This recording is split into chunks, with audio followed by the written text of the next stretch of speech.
have to explain first what we're doing here. It's a bit unusual.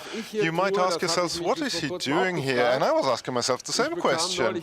Well, yesterday or recently I got a phone call. My name is Mr. Schumacher. I'm actually a journalist, politics. I'm quite skeptical when it comes to SUVs.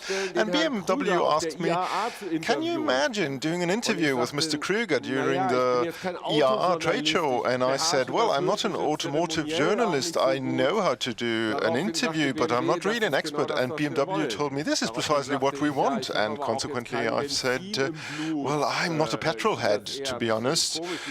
For me, it's a bit strange to do something like that. But BMW told me, this is precisely what we want. And then I've said, well, I'm not reading prepared questions. I'm not willing to do that. And BMW told me, this is precisely what we want. Mr. Krüger, yes, that's right. We don't know each other. We just started to chat during breakfast. We saw each other for the first time during breakfast. That's right. That's right. But we want to go for a run together very soon. This is what we have negotiated. And BMW told me I can ask whatever I want, no matter how silly or critical the question is. And consequently, I'm starting with a critical question, Mr. Krüger. Mr. Krüger, your first IAA, can you remember that one? Well, yes. It was in 1987, and I was still a student. I was studying mechanical engineering in Braunschweig, and of course, we couldn't get any journalist tickets as students. And BMW at the time was showing a 12-cylinder engine during the trade show, and this was really a remarkable car at the time. But we saw a lot of other cars. There were many, many cars. And did you go to the trade show by car? Did you travel from Braunschweig by car? No, I took the train. Okay. And did you own a car at the time? Well, later on I owned a car, yes. Not at the start. I couldn't afford a car at the start. And what kind of car was your first car? An Opel Kadett. Wow. Wow. Farbe? Color? A red one. Okay. Okay. Was it lowered down? Was it a low version? No, not at the time. It was a quite sober car, a standard car. Okay, 87, IAA. I mean, it was a celebration in 87 of the car, and now you are the CEO of a group, of an industry that is not treated very well at the moment. You have all those nasty diesel cars. The cars are not as electrified as they should be. Does it feel different today? Well, we're living in different times. The automotive industry is facing many, many challenges, and not everything is easy. But I'd say that we need to regain trust of the customers. But I can speak on behalf of the BMW Group. BMW Group and Rolls-Royce and Mini, well, we have never manipulated the cars. Our cars are clean, and they are the best ones in the world. There is no cheating device at the BMW Group, and this speaks for us, speaks in favor of us. Of course, you have to say that. But I recently read in a German magazine that you're part of a cartel. The German automotive manufacturers, they all work together. Well, you need to separate a couple of things, diesel and cartel. And when it comes to diesel, I am stating here that we have never manipulated cartel. This is something that surprised us. But until today, there was nothing official as far as we know, no official investigation. But of course, we are taking this serious, and I have launched a working group, and we are analyzing this internally. But this goes back to the 90s, and it will still take some time. But I would like to add, talks amongst automotive manufacturers are nothing unusual. It's sometimes in the interests of customers. Just think of the plug for electrified cars. If every manufacturer had a different plug, and you could only charge your car at one socket and not at the other, then this is not in the interest of the customers. Consequently, talks about standardization are in the interest of the customer. Okay, until now, as the only automotive manufacturer, you never got an official visit of the German authorities. Yes, I think we are consequently looking at all those topics, and I can state that there is no official analysis of an EU Commission or German authorities, but you have 18 lawyers in your company, don't you?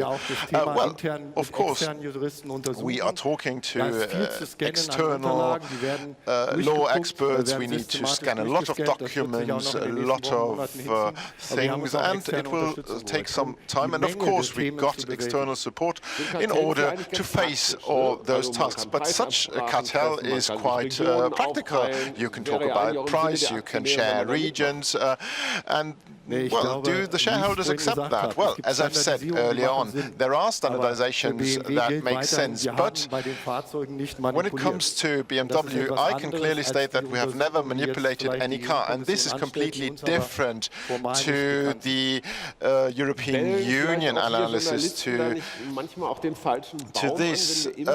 But do you sometimes choose the wrong horse? I mean, always the diesel. I'm living in Berlin-Schöneberg, and in the past, two of your cadets passed this street. The cars were not that large at the time, but if now you would face 3-4 BMW SUVs would face each other in the Berlin streets, they wouldn't pass the street. It's too narrow.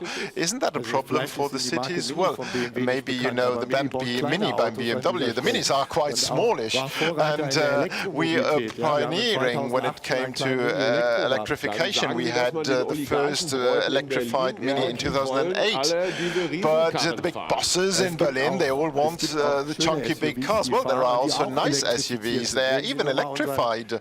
Just think of our X1 plug-in hybrid that is built in China. You can even drive an electrified car and electrified SUV, and this will be the future. The BMW until 2025 will launch 25 electrified models, 12 exclusively electrified cars, and there will also be a car for you, Mr.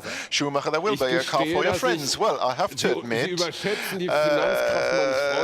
that you don't know that you might not be aware of the financial resources my friends have. Well, I will speak in favor of you. I'm driving a 24-year-old estate. Well, we need to change that, but my wife wants me to drive that car for 2 further years, but we will talk about that later. Let's talk about wives. Are you disappointed by Ms. Merkel? Do you feel left alone as a flagship industry, Germany? Do you feel left alone? Well, we need to continue our dialogue, automotive industry and politics. The first diesel summit was valuable, was important, even though there was criticism, but we are offering software updates for our cars. Our cars are 40% better than the German average. We are offering the software update, and it's a voluntary update. It's no must. It's a Euro 5 update. We are investing in the mobility funds, and the BMW Group offers to everybody who sells his Euro 3, 4 car a premium of 2,000 euros. And we're doing this on a European-wide level, not only in Germany, but on a European-wide level. This is quite unique. And if you think of the i3, and later on you will see another nice car, and I hope to convince you, Ms. Schumacher, then you will get a premium of 4,000 euros plus 2,000 euros. If 6,000 euros cannot convince your wife, then you might have a problem. Okay. Just tell me briefly, you have not really answered my question regarding Chancellor Merkel. Well, I will send her best wishes on Thursday. Well, is she the automotive chancellor, or is she not the automotive chancellor? I mean, Ms. Wisman put in all his effort. Maybe we should ask him. But Chancellor Merkel clearly said that she thinks that the diesel technology is a transfer technology. It is important, otherwise we will not reach our CO2 emission goals. Well, she was also in favor of nuclear power in the past. Well, but we are in a continuous dialogue, and we will find the best solutions, because we all have a common interest. Sustainable mobility is in our common interest, absolutely. But is it the game changer? Is this the game changer, or is it the software? I mean, in the Silicon Valley, they meet Tim Cook from Apple. An electric engine is no rocket science. I mean, an electric engine can be built all over the world, but in the future, the software might be decisive. Who is driving what car where? Well, there are two topics. For us, top priority is electromobility, because this is the huge transformation. And the second second biggest challenge is digitalization.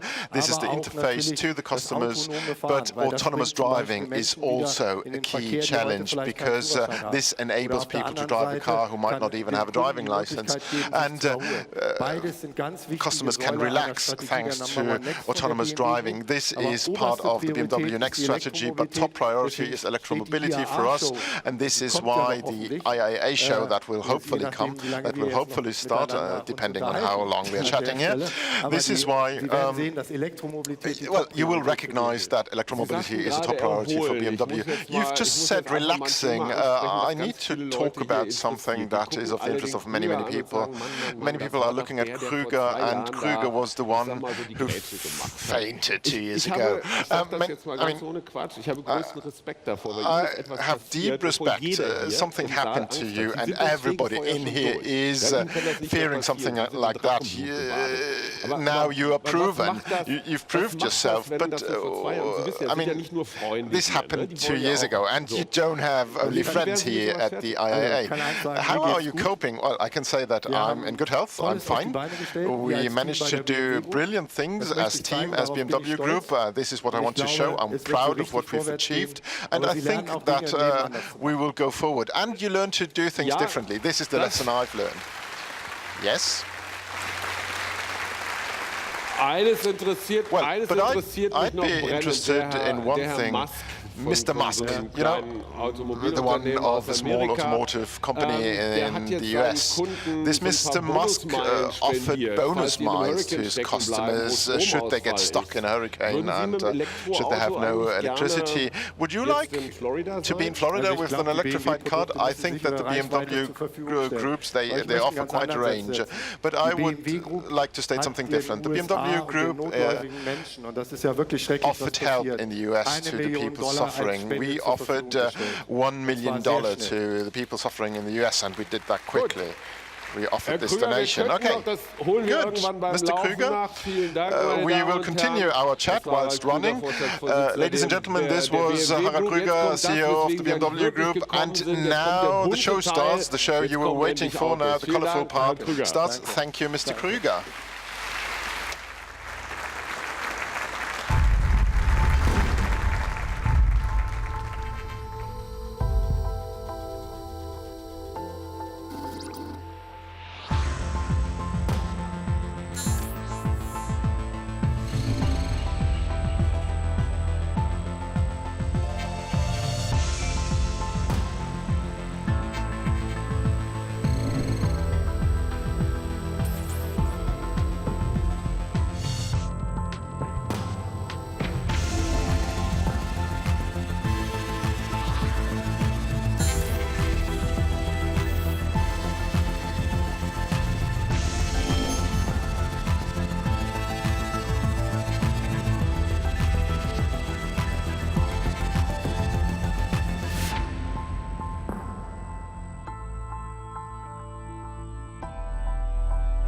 Ladies and gentlemen, and what a great day to go for a drive in the new BMW i3. It's quick, it's quiet, and it's got an elegant design, and of course, it's zero local emissions. Now, 4 years ago, here in Frankfurt, we launched the BMW i3, a pioneering car, way ahead of the game with its many groundbreaking technologies. And today, it is recognized the world over as a symbol of innovative driving pleasure, sustainability, and intelligent connectivity in the urban environment. And that's why it has become the best-selling electric car in the premium compact segment worldwide. Now, the BMW i3 has now been further improved with sharper, more refined styling and a new digital service, including with finding a parking space when you really need one. Now, for the very first time, I'm delighted to present the new model variant, the BMW i3S. The BMW i3S serves the needs of those customers who are looking for a fully electric vehicle, but a more dynamic drive and maybe just a sharper look. And I think it looks fantastic. Now, both of these vehicles provide a premium all-electric driving experience, and that ladies and gentlemen, is how we see the future of urban mobility. Emission-free, hassle-free, and of course, connected. Now, the BMW i3 has played an important pioneering role within the BMW Group. Its eDrive technology is taking the group into the next era of mobility. We've transferred the technology to other core models right across the entire portfolio. And today, our customers have the choice of 9 electrified cars and 1 motorcycle. And to tell you more about Mini and Motorrad, I'd now like to hand over to Peter Schwarzenbach. Peter, the floor is yours. Thanks. Thank you, Ian. Einen wunderschönen guten Morgen, meine Damen und Herren. Good morning, ladies and gentlemen. Our company is a pioneer in e-mobility. Already in 1972, it was an electric BMW that accompanied the Olympic marathon runners on their road through the city of Munich. And in 2008, the Mini E-test fleet began a new chapter in modern electromobility. Customers worldwide clocked up more than 16 million kilometers on electric power only. This formed the basis for developing the BMW i3, and now we really have come full circle. Since summer, Mini has offered the Countryman as a plug-in hybrid. Customer response has been tremendous. That doesn't surprise me. Mini has always been at home in the urban setting. The brand was really destined for electrification. Ladies and gentlemen, here it is, the Mini Electric concept. A preview of our first series production all-electric Mini. Many customers are eagerly awaiting its release in 2019. Typical Mini, this car combines sustainable mobility with maximum emotion. I am really looking forward to it. Also BMW Motorrad, our fourth brand, has a fast-growing fan base. Of course, we have had emission-free motorcycles for quite some time now, and we have seen a strong increase in demand for the C-Evolution since we improved its range and performance. In Paris, for example, you see it on the roads everywhere. Our concept link combines 2 fundamental needs of our modern society: mobility and communication. This scooter is fully integrated into the digital world. Drivers, surroundings, and even garments are connected. Digitization and e-mobility are key technologies that everybody is talking about. Both of these are top priority for us. What this means for our development will now be explained by my colleague Klaus Fröhlich. Meine sehr geehrten Damen und Herren, Ladies and gentlemen, bereits vor 10 Jahren it has already been 10 years since we started out on the road to sustainable mobility. With efficient dynamics, we really began improving fuel economy to achieve more driving pleasure with lower emissions. And we created BMW i, our innovation hub and our think tank. And the BMW i3 and the i8 have shown what an electric future looks like already back in 2013. BMW i was and still is the original. And ever since 2015, with our flexible architectures, we have been able to build vehicles with a combustion engine or as plug-in hybrids. Because of this, we will sell more than 100,000 electrified vehicles this year alone, which makes us one of the world's largest supplier of electrified vehicles currently. But now we are igniting the second step of our strategy. At the moment, we are taking the necessary steps to enable us to build all model series with any type of drivetrain from 2020. ob Verbrenner, combustion engine, plug-in hybrid or battery. Dazu nutzen wir skalierbare In development, we're Elektrobautechnik. using scalable electric construction modules. Generation And with our 5th generation of batteries already, we will be able to achieve extensive range with clearly reduced weight. These batteries will be integrated in our two enhanced flexible vehicle architectures, which are then again suitable for all drive forms. In this way, we are completely flexible in how we respond to our customer needs. Whatever they want, wherever they want it, we can deliver. And we do not need to work on isolated solutions. Electromobility is the new normal for us.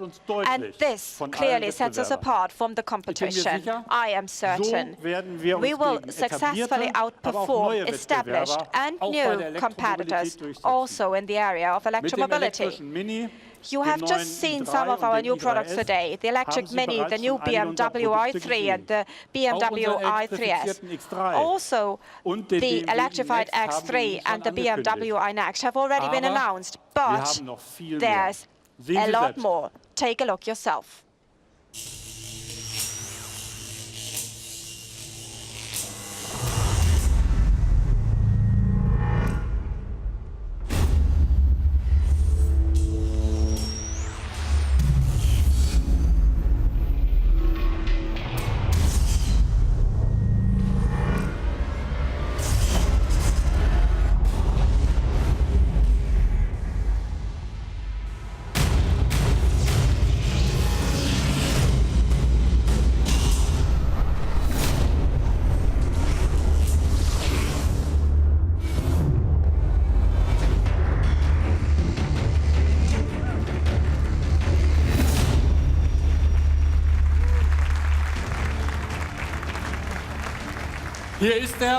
Here it is. This is the BMW i Vision Dynamics. It is fully electric and it accelerates from 0 to 100 in 4 seconds. It has a top speed of over 200 kilometers per hour and its range is 600 kilometers. All of this shows, once again, that sheer driving pleasure and e-mobility are the perfect fit. It shows that electromobility has reached the heart of our brand. Ladies and gentlemen, we are prepared to strike. The BMW i Vision Dynamics stands for more, for even more. It symbolizes our future of growth in electromobility. With the BMW i Vision, we are offering an outlook to our future. It is a 4-door Grand Coupe positioned between the i3 and the i8. Its design is modeled on the BMW Vision Next 100 from our centenary year. You can see it only takes us a few years, not 30, to turn visions into reality. I can promise you the BMW i Vision Dynamics will go into series production. And that belongs to our tradition. Think of the BMW Vision Efficient Dynamics. Within just a few years, it became the BMW i8. Today, the i8 is the most desirable plug-in hybrid sports car in the world. You see, we deliver on our promises. And I am confident to say that in e-mobility we will also be the leading provider of premium vehicles. And now back to Harald Krüger.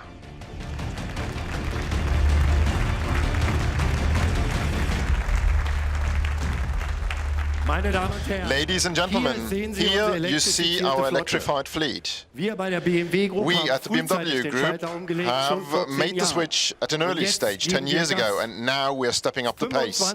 25 electrified models in the year 2025. 12 of them fully electric. This is how versatile, how varied sustainable mobility can be at the BMW Group. I am fully committed to this. You are committed to that, and my colleagues of the board. But if you look precisely, you might notice that one member of the board is missing. Markus Dußmann, our purchasing director, is today attending his daughter's first day at school in Bavaria. This is also typical for the BMW culture.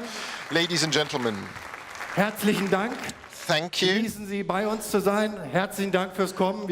Be our guests. We're looking forward to you. Join us on stage, and now you can take your photos on stage. Thank you. Thanks a lot.